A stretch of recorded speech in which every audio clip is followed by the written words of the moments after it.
welcome back to Medical Coding with Blue. Today's episode is all about the career progression of medical coders. If you're brand new to my channel, welcome. I am Blue, I'm a medical coder. Okay, so I have been asked, Blue, is there any progression? Is there any moving up from being a medical coder? What are some of the things that medical coders can do other than medical coding? All right, in a different way, there are different titles for us.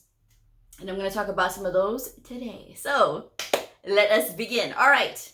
So when you've had time to be in the field and you've had your practice at inpatient or outpatient coding, and if you don't have any inpatient coding experience, that is totally fine. You can totally move into these job titles as well with just outpatient experience or with just inpatient experience. It really all depends on what that facility is asking for or what that doctor's office needs. So just keep that in mind.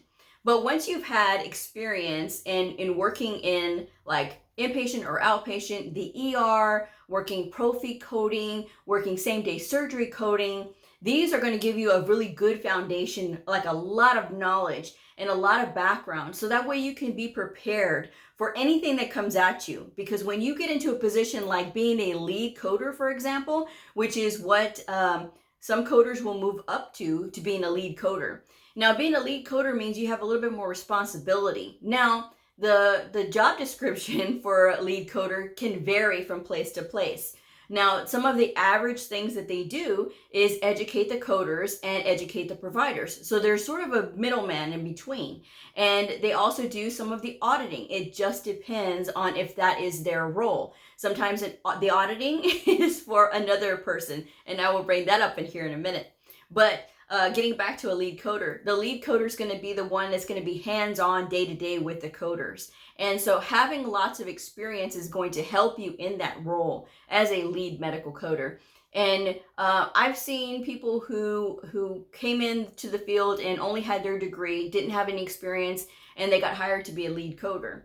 And so when that happens, they struggled because they didn't have the experience to back them up. And so it was really difficult when it came time to do audits because you have coders who have been in the field or that are saying, okay, well, no, hey, it's this, and they would show them, and it's just like, oh. So not that, you have to have all of this knowledge, but having experience as a coder does help when you apply for those lead coding positions. And sometimes facilities don't know. A lot of them are just, it's the head of a department. Hey, we know we need a medical coder. Let's just get him in here. Oh, this person's been to school. Okay, great. Let's get them in. The value of experience is often sometimes it's like, okay, it's in the back burner because they want the schooling, which is understandable, yes. But I think that a lot of times when you have educated people and you have people who have experience, I think the playing field should be a little bit more leveled, because it would really help to have somebody who has experience in the field as a coder be that before they become a lead medical coder. Okay, that is just my thought on that one. I'm going to throw my thoughts in here on these positions as I go along as well. But a lead medical coder is a very respectable position, and it is an honor, because basically this says that of all the coders, you're speaking for all of them, and you are basically their leader. So, that is something that you can think about. If you are looking to be in a position of leadership, if you are looking to be in a position of guiding people, which is a good thing, especially if you really love what you do, then maybe being a lead coder would be for you. Lead coders also attend meetings. Sometimes they have like business operations meetings for the hospital or the doctor's office or the group practice, and you got to be there. So it really all depends, again, on the facility and what that all entails. But that's generally the average of what they do. And then, of course, you have your auditing positions, right? And to be a medical coding auditor. Now, these people don't typically do the hands-on coding, the day-to-day stuff, because that's on the coders. But the auditors are going to be looking at what the coders have selected, and they're going to say, oh, okay, well, this is wrong or this is right. Now, you have to have a lot of respect for auditors. Auditors take a lot of abuse. They take a lot of verbal abuse because You know, if you tell somebody that they're wrong, particularly a medical coder, the peacock feathers come up. I saw that on a meme. I thought that was hilarious. But yes, it's true. You know, you tell a coder that they did something wrong, they're like, and their little peacock feathers come out, and they get the head tilt like, oh, wait a second. So to be a medical coding auditor, again, you are staying ahead of the curve when it comes to education. You know, these people have to be really dedicated to knowing all of the rules and making sure that they're being followed. Not only that, you have to be able to communicate with the coder, and you have to have really good teaching skills as well. It's going to go hand in hand and really help you in those situations where you're going to get people that are going to be upset with you because you're telling them that they're wrong. But you have to be able to explain to them why they are wrong. And you have to be able to show them a very good and valuable resource as to why you got the rationale the way that you did versus how they got it. And it can't just be somebody that I like to be in charge and I like to tell people that they're wrong. I've heard people say that. I'm like, you are absolutely the wrong person to be an auditor. You know, it's people that I've worked with before. And they said that I like to tell people that they're wrong. And I like to point out that, you know, this, and this. And I was like, okay, that's not really the right attitude to have, but, you know, okay. And they go, oh, you know, and they dismiss me. But here's the thing, guys. What you do, especially as an auditor, will impact that coder for generations to come. It's not just, oh, okay, well, you know, because sometimes coders I've heard them, they've written me, Bleu, I left my job because I couldn't get along with my auditor. And, you know, it really is the responsibility of both the medical coder and the auditor to develop a good relationship and to have that really good communication so that if one or both of them are wrong, they can come to an even agreement, right? And it's not just, I'm the auditor, it's what I say goes. You know, as an auditor, you should never have that attitude, but there are some out there like that. I mean, I've had them. So again, it goes back to communication. And as medical coders, it's our responsibility to work on our communication at all times, whether it is with an auditor, a provider, or a fellow coder. Just saying.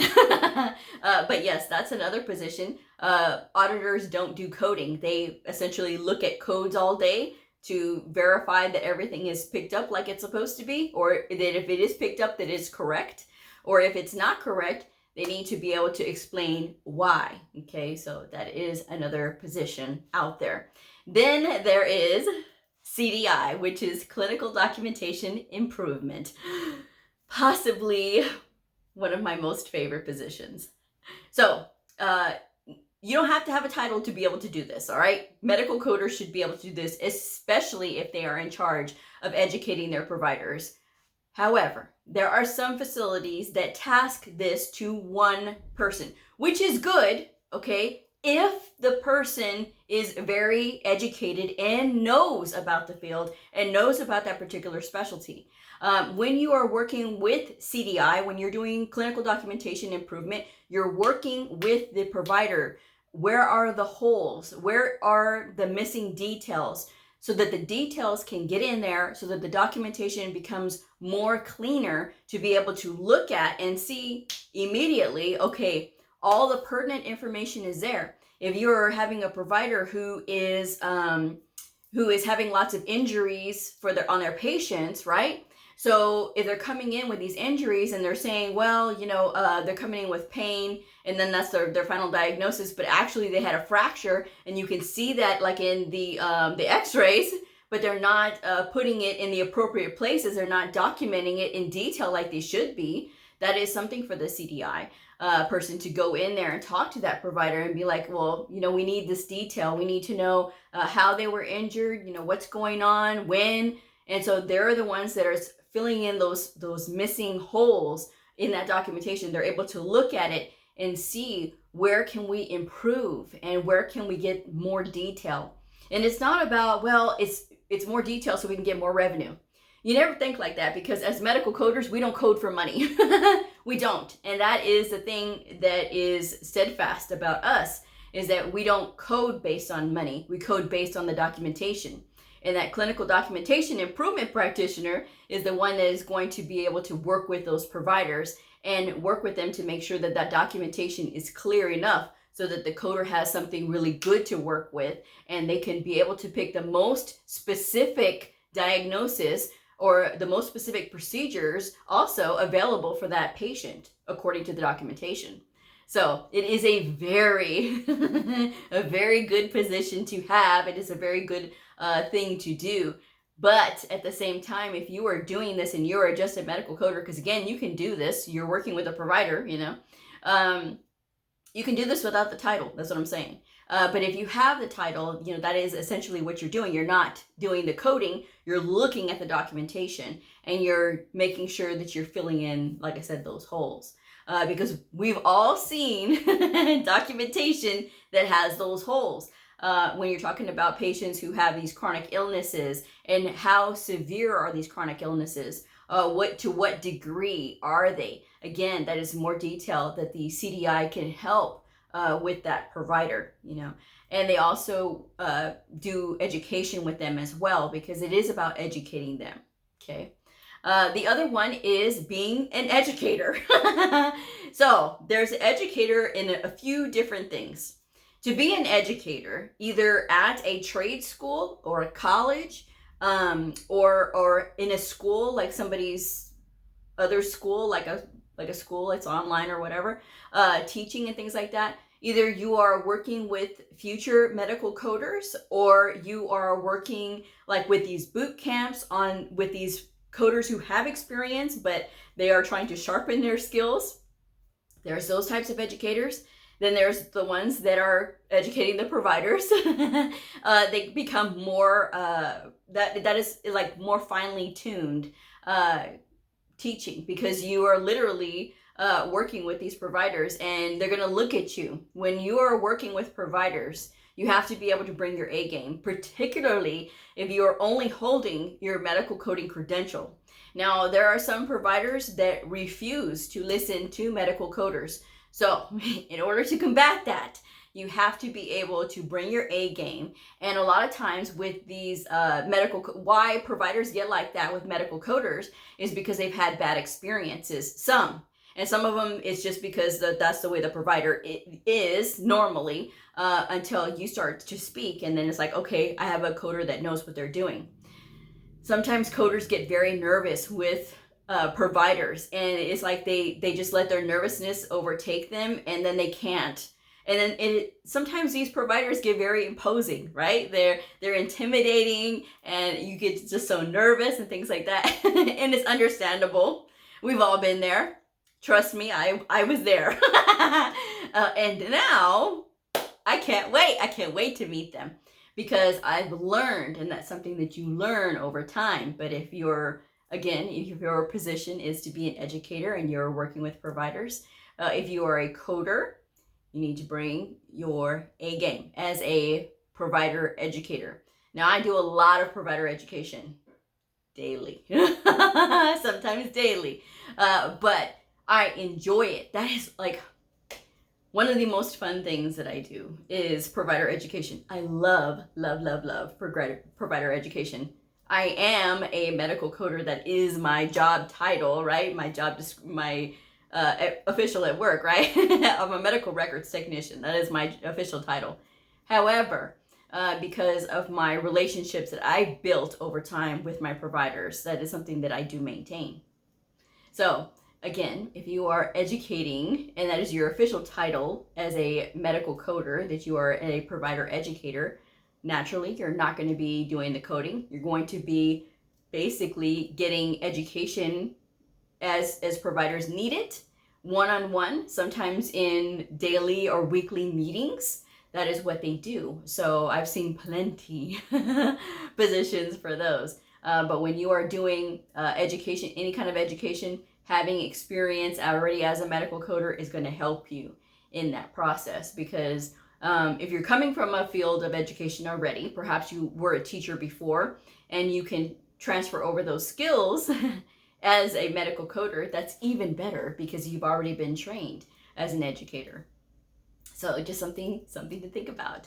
But there's that. And again, going back to being an educator for students, future medical coders who are not even in the industry yet. Educators have a huge responsibility, and I don't think some of them understand the gravity of what they're doing when it comes to you are the first voice that these people are hearing.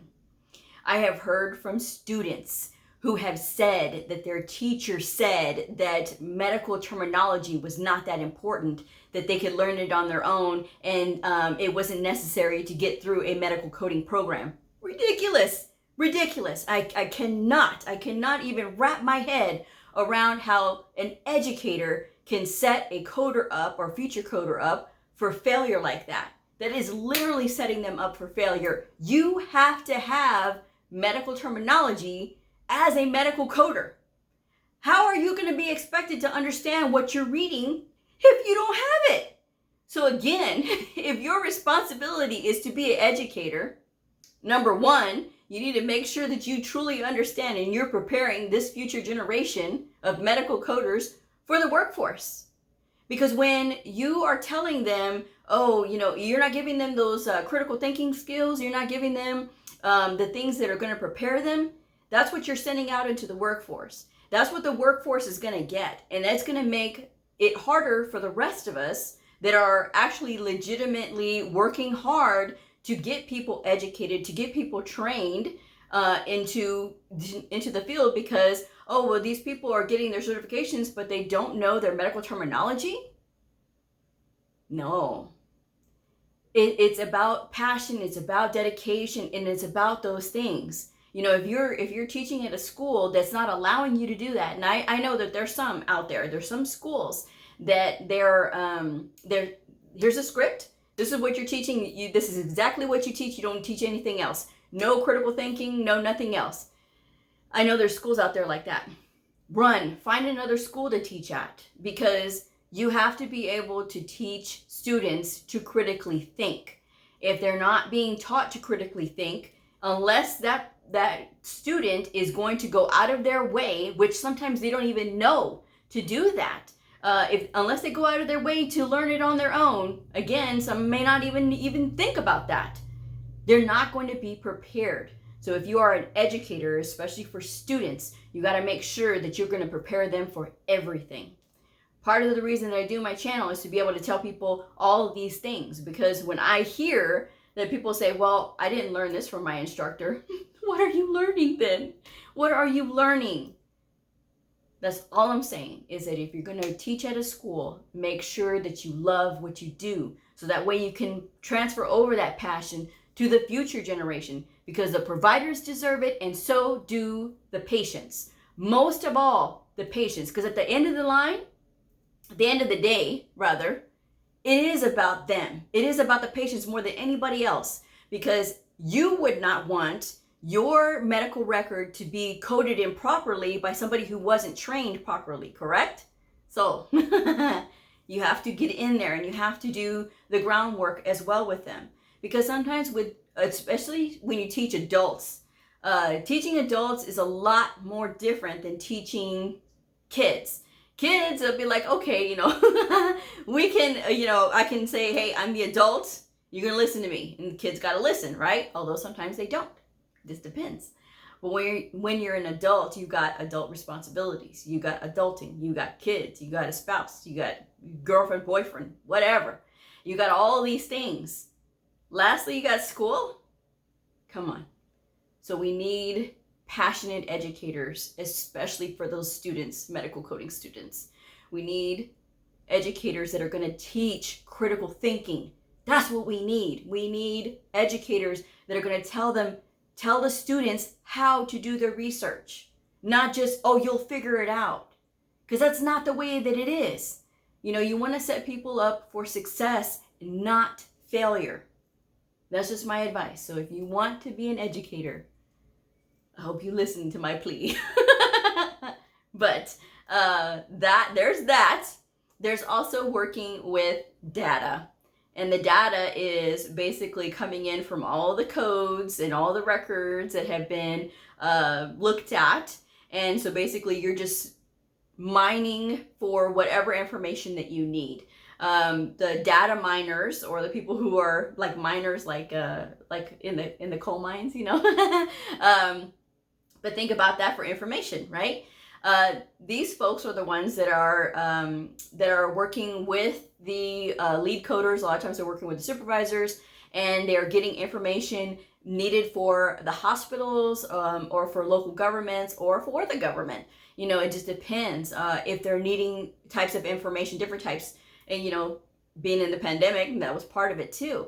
So a lot of those times you're seeing those types of folks that are looking through this, and they're working with percentages. How much percentage of this population did this affect, and how much of a percentage did this affect, and what are the age groups and things like that. So if you have somebody that's like that, obviously you're gonna have to be really good with math. That is the one position in medical coding that does require a little bit more advanced math, is anybody that's working with data, because again, you're going to be working with percentages. Now don't panic, because every time I talk about numbers, people go, there's math at medical coding. Simple plus minus math. Maybe multiplication. I mean, maybe. But when it comes to actual medical coding, again, plus minus math. Unless you're a biller, then you're going to be using formula math, but it is very easy. It's nothing to be scared of, guys. It's not Pythagorean theorem. It's not algebra. So don't worry about that. That's not how in-depth it goes. But again, people who work with medical data, medical information data, are the ones that are mining for that information and doing those types of percentages and reports. So, but yes. And then of course you have your executives in the executive suite.